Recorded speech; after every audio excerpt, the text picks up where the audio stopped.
Dobrodošli u drugo izdanje podcasta All In. Današnja tema je rana intervencija, a naš gost je Marina Šimanović, izvršna direktorica HURID-a, Hrvatske udruge za ranu intervenciju u djetinjstvu. Dobrodošli, Marina. Hvala vam lijepa, dobar dan. Za početak, ajmo razjasniti što je to rana intervencija. Dakle, rana intervencija u djetinjstvu se promatra kroz, možemo reći, dva značenja. Dakle, jedno značenje je da se radi u stvari o nacionalnom sustavu rane podrške, koji treba biti intersektorski, interdisciplinarni, koordinirani sustav integriranih usluga koje se pružaju djetetu u rani predškolske dobi, kod kojeg je utvrđen razvojni rizik ili razvojna teškoća i njegove obitelji. Dakle, isto tako se pružaju te usluge i to u prirodnoj okolini. Takav sustav u Hrvatskoj još uvijek nemamo, radimo na tome da se uspostavi. A drugo značenje koje je u stvari ono na koje mi najčešće mislimo, to je u stvari pružanje posebne podrške djetetu i njegovoj obitelji, djetetu s razvojnim rizicima i teškoćama i njegovoj obitelji. I to sve dakle, u cilju unapređenja djetetovog razvoja, unapređenja kvalitete života obitelji i njihove socijalne uključenosti. Zašto je bitna rana intervencija? Pa, rana intervencija, evo, dakle, ovo jedan dio sam već spomenula.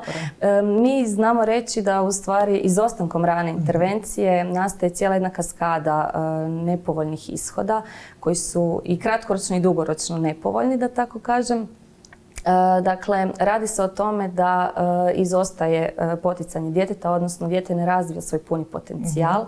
Radi se opet o tome da ako usluge rane intervencije izostanu, obitelj, u stvari narušavaju se obiteljski odnosi. Obitelj ne funkcionira na način na koji bi mogla funkcionirati.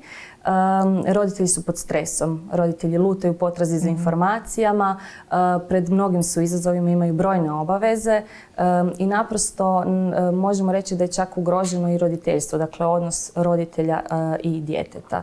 Dakle, to je čitav niz nepovoljnih ishoda do kojih dolazi ako usluge rane intervencije ne postoje, ako se ne pružaju kad su potrebne. Vi imate iskustva upravo u tome, u pružanju potpore u obitelji, pa o čemu se tu zapravo radi? Kako to izgleda i na koji način funkcionira kada jedna obitelj treba potporu u ranoj intervenciji? Da, dakle, mi smo imali 2 trogodišnja programa kroz koja smo pružali stručnu podršku u obitelji, što onako zovemo patronaža u stvari. Dakle, radi se o tome da ono što HURID zagovara, to je suvremeni koncept rane intervencije u djetinjstvu, što u stvari uključuje pružanje podrške u prirodnoj okolini.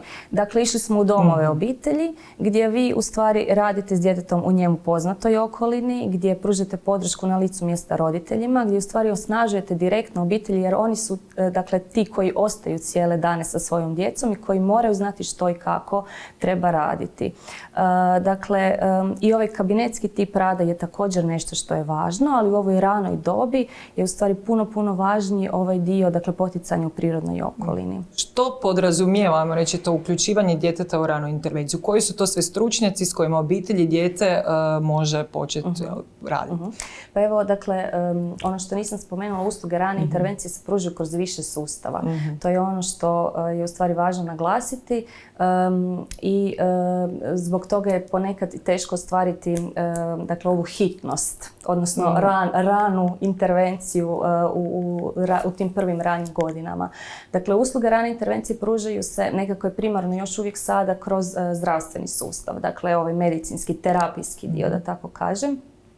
Usluge rane intervencije se pružaju naravno kroz sustav ranog odgoja i obrazovanja i kao najmlađe usluge rane intervencije to su usluge u okviru socijalnog sustava. Znači od 2011. godine rana intervencija po prvi puta je spomenuta u Zakonu o socijalnoj skrbi. Osim dakle, ta 3 sustava, usluge rane intervencije pružaju brojne organizacije civilnog društva, ali i dakle, mnogi privatni kabineti i to u stvari govori o tome koliko su te usluge potrebne, dakle kolika je potražnja za njima, koliko su obitelji u potrebi i koliko u stvari je važno zadovoljiti te potrebe. Dakle, društvo ima odgovornost pružiti stručnu podršku obiteljima kojima je ta pomoć potrebna. Dakle, što se tiče rane intervencije u djetinjstvu, prvi nekakav ulaz, odnosno ono što mi zovemo jedinstveno mjesto pristupa, to još uvijek kod nas ne postoji. To je ono što sam spomenula na početku, dakle taj nacionalni sustav u pravom smislu riječi još nije zaživio. Ali, da, najčešće ono što bi trebao biti prvi ulaz u sustav rane intervencije, to je djetetov pedijatar, odnosno obiteljski liječnik, jer poznato je stvari da djeca s razvojnim teškoćama imaju još i nekakvih često zdravstvenih, tako dodatnih potreba u tom smislu i dakle liječnik je taj koji te potrebe treba naravno zadovoljiti. Isto tako daje ulaznicu, da tako kažemo, za dalje uputnicu. Drugi ulaz koji, evo, sam isto tako spomenula je ovaj dio vezan uz usluge rane intervencije u okviru sustava socijalne skrbi, međutim i za brojne te usluge opet liječnik treba dati uputnicu. Znači sve kreće od pedijatra. Tako je, to je ono što mi uvijek u stvari kažem, dakle prva stvar, dakle roditeljska zabrinutost je prvi indikator i ono što uvijek kažemo roditeljima kad nas nazovu onako i nisu sigurni jesu li trebali nazvati ili ne, dakle ako je roditelj zabrinut treba se javiti, dakle treba nazvati, treba se raspitati, potražiti nekakvo stručno mišljenje i onda vidjeti što i kako dalje. Da li se mogu javiti vama onda za to stručno mišljenje? Roditelji se mogu javiti nama u stvari da ih uputimo dalje. HURID ne provodi ovaj dio dijagnostički, ali dakle zna u kojim se ustanovama taj dio provodi, zna dakle na koja mjesta može uputiti obitelji i ono što uvijek jako pazimo je to da te usluge budu, mi kažemo onako, dakle lokalno pružene, da roditelj iz Dubrovnika ne treba putovati u Zagreb da bi obavio dijagnostiku, nego da pokušamo dakle tamo negdje vidjeti što se nudi i onda ga uputiti na tu adresu. Evo sad kad ste spomenuli druge dijelove Hrvatske, znamo nekako da je Zagreb središte i da se sve vrti oko Zagreba. Kako je u ostalim dijelovima Hrvatske? Evo, iz nekog osobnog iskustva znam da jako puno roditelja dolazi u Zagreb na terapije jer nema mogućnost u svojim gradovima to provesti. Kako je u slučaju rane intervencije? Da, pa evo, mislim kao i u svemu drugome Zagreb kao metropola definitivno ima najveću ponudu dakle pružatelja usluga rane intervencije, ali to ne znači da je taj sustav dobro umrežen. Dakle, to što su ovdje najbrojniji pružatelji usluga, najbrojnije stanovništvo dakle, koje ovdje živi i isto tako ono što mi često dakle, naglašavamo, taj sustav treba biti integriran u smislu da stručnjaci surađuju, a to je vrlo rijetko i obično na nekakvoj individualnoj razini. Dakle, u drugim dijelovima Hrvatske mi možemo reći da u stvari postoje pružatelji usluga u svim dakle, dijelovima Hrvatske, u svim županijama. I to su dakle pružatelji usluga vrlo, pitali ste isto tako koji su stručnjaci uključeni. Znači, pružatelji usluga rane intervencije su stručnjaci vrlo različitih profesija. Dakle, neke smo već spomenuli, primjerice liječnik, tako je, logoped, psiholog, edukacijski rehabilitator, radni terapeut, fizioterapeut, socijalni radnik i odgojitelj, naravno, dakle da ne zaboravimo taj dio, da sada ne ispustim neke, ali isto tako, dakle, postoje i specijalisti rane intervencije. Radi se o postdiplomskom specijalističkom studiju. Da, to je nešto recimo novijeg datuma kod nas krenulo i već je, mislim, ako se varam, druga, treća generacija. Mislim da je sada već i četvrta, po redu, ali u svakom slučaju, dakle, to su stručnjaci koji i dalje, da kažem tako, zadržavaju svoju primarnu matičnu profesiju, ali se još, dakle, specijaliziraju baš za ovo područje ranog i predškolskog dječjeg razvoja i u stvari dobivaju nekakva dodatna znanja, dodatne vještine. Ono što ja znam je da je, dakle, upisivali su stručnjaci isto tako iz različitih dijelova Hrvatske taj postdiplomski studij, pa evo, ima ih sada već se to malo tako širi, prepoznaje se isto tako važnost i ustanove u stvari prepoznaju koliko je važno dalje ulagati u znanja i vještine, dakle, stručnjaka koji, evo, imaju naravno i interes za taj dio i koji baš žele se baviti ranom intervencijom. Kakva je podrška sustava? O tome zanima. Malo smo se dotaknuli i tih stvari. Da li imamo adekvatan sustav? Da li okolina podržava na adekvatan način ranu intervenciju? Ajmo reći, to je ono najbitnije, što zapravo od čeg, to je baza svega i ako nismo dobri u tom području, znači sve dalje će biti još teže. Da, pa evo, dakle, to je ujedno, mi često kažemo u stvari i prednost i nedostatak. Dakle, rana intervencija je pod, dakle, nadležnosti više ministarstava. što samo govori o njenoj kompleksnosti. Dakle, i Ministarstvo zdravstva, i Ministarstvo za demografiju, obitelj, mlade i socijalnu politiku, i Ministarstvo, dakle, obrazovanja, tako je, znanosti i obrazovanja. Dakle, svako od njih u stvari ima jedan dio tog kolača, ako možemo to tako nazvati, i treba sudjelovati u tom dijelu. Dakle, to je ono što je u nekim državama već prepoznato, u stvari da onda sva ministarstva sudjeluju na sličan način. Primjerice, da u nekoj ustanovi određeni broj stručnjaka financira, dakle, pojedino ministarstvo i onda na taj način u stvari je ponuda tih stručnjaka u toj ustanovi kompletna. Podrška, mislim, dakle, i rekla bih da to je još uvijek u nekakvim počecima. Dakle, postoji izvršna radna skupina za ranu intervenciju u djetinjstvu i u stvari je Ministarstvo zdravstva nadležno za taj dio. Međutim, u toj izvršnoj radnoj skupini su predstavnici iz vrlo različitih sustava i ustanova, ali kako je, evo, cijela ova pandemija zakomplicirala svima živote, tako i u tom dijelu smo na nekakvom stand-byu, ako mogu tako nazvati, ali prepoznata je važnost, ne mogu reći da nije. Isto tako vidimo i po tome što je, dakle, ušla rana intervencija u Zakon o socijalnoj skrbi. Dakle, veliki pomaci su se dogodili, ali još puno posla definitivno ima. Da, tako. Kao i sa svima, ali dobro, polako idemo na gore, to je prema gore, to je bitno. Spomenuli ste pandemiju, na koji način je ona utjecala pogotovo na obitelji koji su trebali tu potporu u svojoj okolini? Pa da, dakle... Oprostite, znam da se veliki broj terapija mora ukinuti. Nisu obitelji mogli ići, djeca su bila zakinuta, ajmo reći, obitelji za veliki niz terapija. Kako je funkcionirao ovaj dio te rane intervencije? Pa, dakle, na početku je bilo strašno kaotično. Znači, mi smo dnevno imali više desetaka poziva, mailova, dakle, u 3., 4. mjesecu, kad se to sve u stvari onako, kad je krenula, dakle, ta situacija, tako je u početku, koja je, dakle, svima teška, ali nama se čini posebno teška, dakle, još obiteljima koji su u toj potrebi za stručnom podrškom koja je sada odjednom jednostavno nestala. Ono što smo mi primijetili je da je nekako najteže bilo obiteljima koji su čekali dijagnostiku.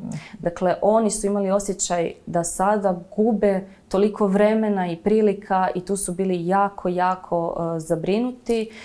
Bili su pod, dakle, užasnim stresom. Kroz koji mjesec su se nekako uglavnom ustanove organizirale i počele su pružati tu stručnu podršku na daljinu. Dakle, na načine koji su bili mogući. Bilo da je to, dakle, nekakav videokonferencijski poziv, dakle, različite aplikacije na mobitelima su se koristile, ali i telefonsko savjetovanje, e-mailovi, dakle, što smo imali na raspolaganju, tako smo nekako probali to. Dakle, mi inače u Huridu te moderne tehnologije, da ih tako nazovem, koristimo već duže. Dakle, to nije sada bilo nama nešto novo. Primjerice, ali obiteljima je vjerojatno bilo, prvi put su se Mnogima da.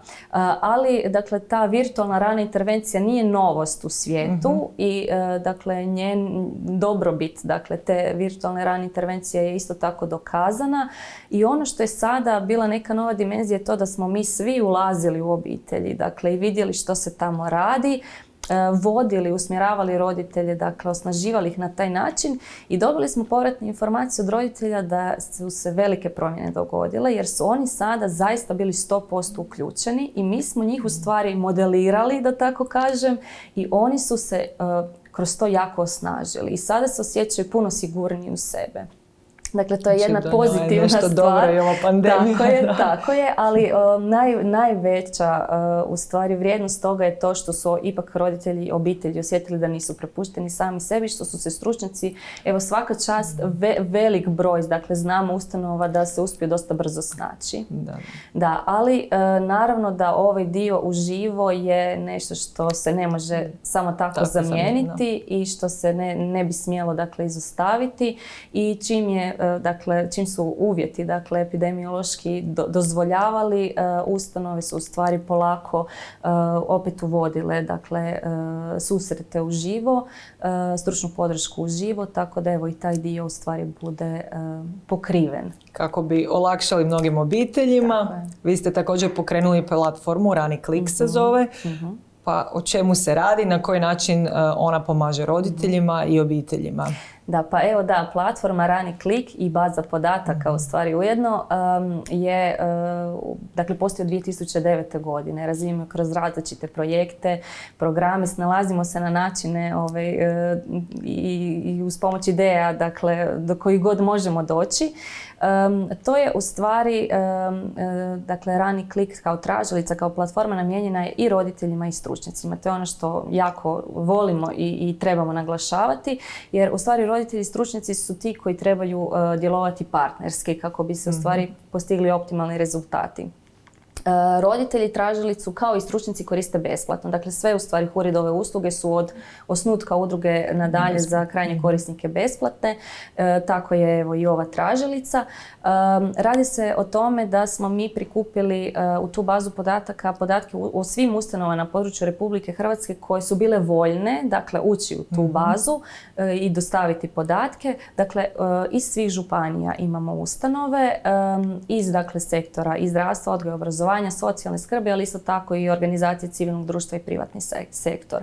Dakle, tu je moguće pretraživati, obitelj, dakle, može upisati županiju ili mjesto u dakle, gradu u kojem živi, može, dakle, pretraživati tu bazu prema tome koji stručnjak im je potreban, ako to već znaju.